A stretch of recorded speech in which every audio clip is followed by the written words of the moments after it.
Net positive living, a simple idea, yet a compelling aspiration.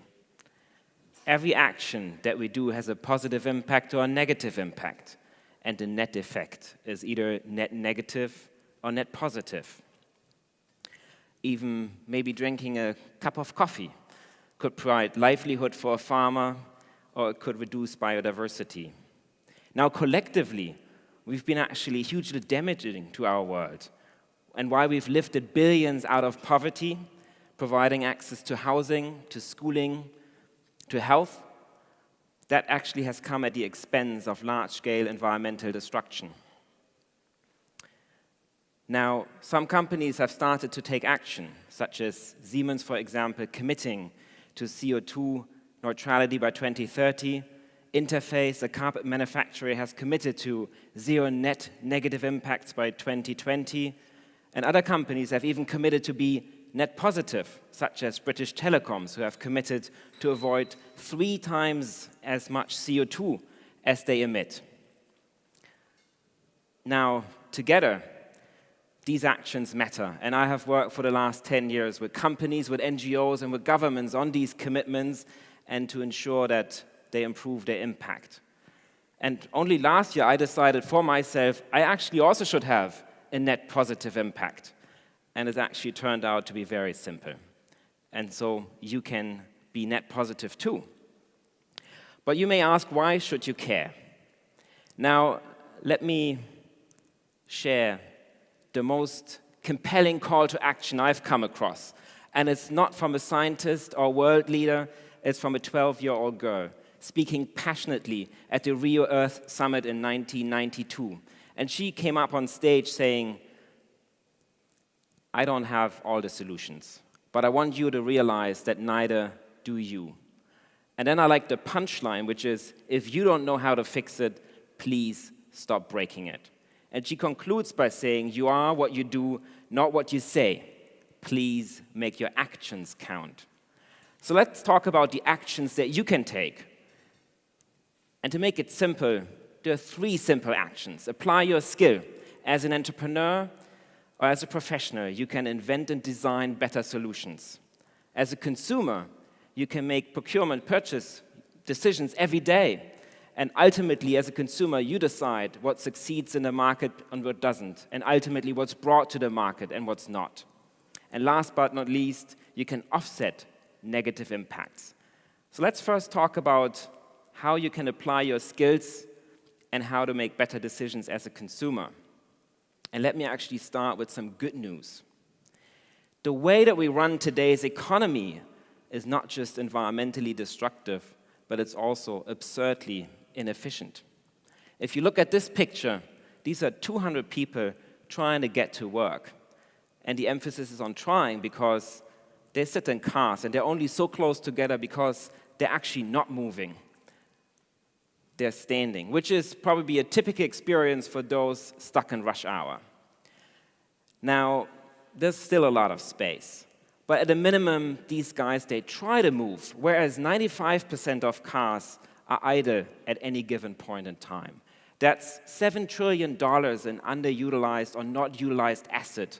That's twice the GDP of Germany. And as an entrepreneur, you would find this an excitingly large value pool to disrupt. Now, our engineers, the world's best engineers, the German car engineers, I heard Porsche is close by. They have worked for decades to improve product-level efficiency, and every year you can drive a little further with the same petrol. But at the systems level, we're still ridiculously inefficient.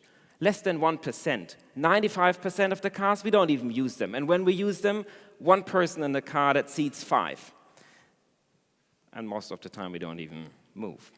Anyway, so whether that's transport, agriculture, or housing, each of these large areas and sectors of the economy is hugely inefficient, and that is good news because there is a lot to improve. Now, let me show you an example of entrepreneurs who've started to improve. Not in small steps, not 5%, not 20%, but this is plenty, who've just raised $200 million to build vertical farms close to where people live.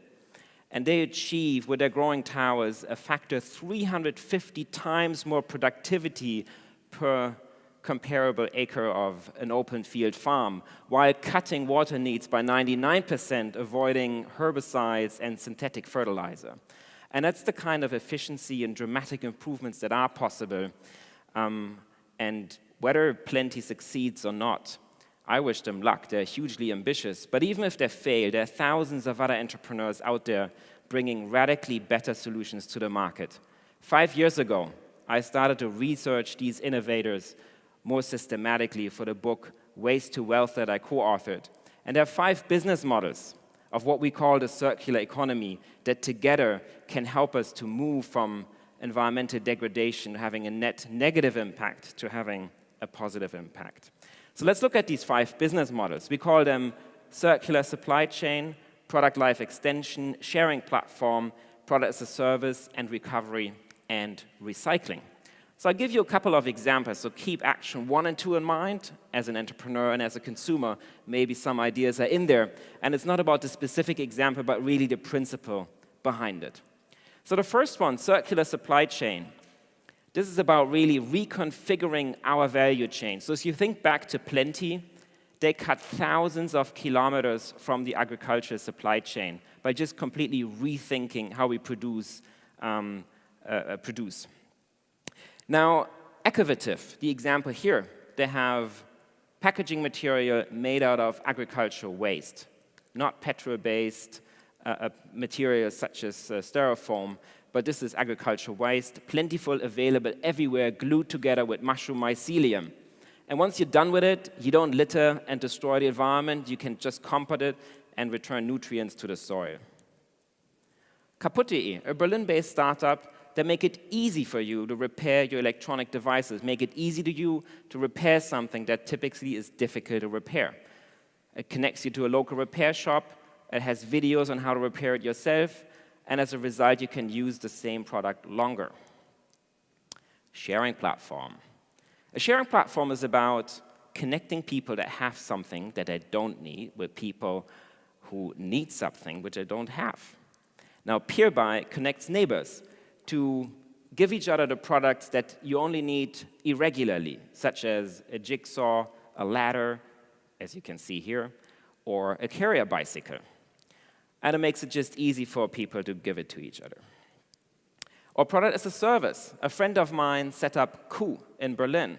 It's an all-electric bike sharing service, or product as a service, so you actually get the bike when you need it, and it transports one person, not 5, when you want to get from A to B. And lastly, recovery and recycling. So this is me 5 years ago setting up a startup growing mushrooms from coffee waste. This is taking food waste to produce food. We picked up coffee waste from Starbucks and other coffee shops in Berlin with electric carrier bicycles, brought it to a cellar in Berlin, and then used this to grow mushrooms, and then sold it to local gourmet shops. But we didn't stop there. We had a pilot facility to use the coffee waste, turn it into humus with worms, then feed the worms to fish. The fish excreta would nourish plants. The plants would clean the water so that you had this whole cascade of coffee waste to mushrooms, to worms, to fish, to vegetables. Now, these are 5 business models that together can make things radically different and decouple our economic activity from negative externalities. Now, if you want to offset, it's super easy. This is how it works. You pick a provider that you trust, such as Atmosphere or others. You select an amount that you want to offset, such as your yearly emission, and then you pay for it. And then you can tweet about it. That's actually simple. Now, that was 250 euros. If you think that's too much, I think 20 euros a month is not so much. And that's actually your annual emissions offset. So after, as said, thinking about what you can do as an entrepreneur, as a consumer, this is the last resort, you just offset. And it's simple. So if you don't mind liking that tweet, retweeting it, and then go to the link and offset. And there you go, you net positive. But if you want to do more, here's another idea. 9-year-old Felix Finkbeiner set up Plant for the Planet in 2007. And he felt trees are not just absorbing CO2, they're actually good for the microclimate, local bioorganism.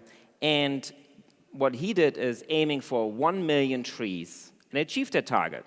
So they aimed for 1 billion trees. They achieved their target. Now they're at 15 billion trees, and so they aim for 1 trillion trees. That is 130 trees roughly per person on the planet. So again, you can do it. You can plant it yourself in a weekend, or if you're lazy like me, pay others to do it, like Plant for the Planet. So let me link this back to the girl Severin Suzuki, that I had earlier, and she concluded by, this is not about your words, but make your actions count. And that's why I like their main slogan, which is, stop talking, start planting. And because this is an event about a ripple effect, I know that you can do this and you can inspire others so that together we move from destroying our planet to regenerating it. Thank you very much.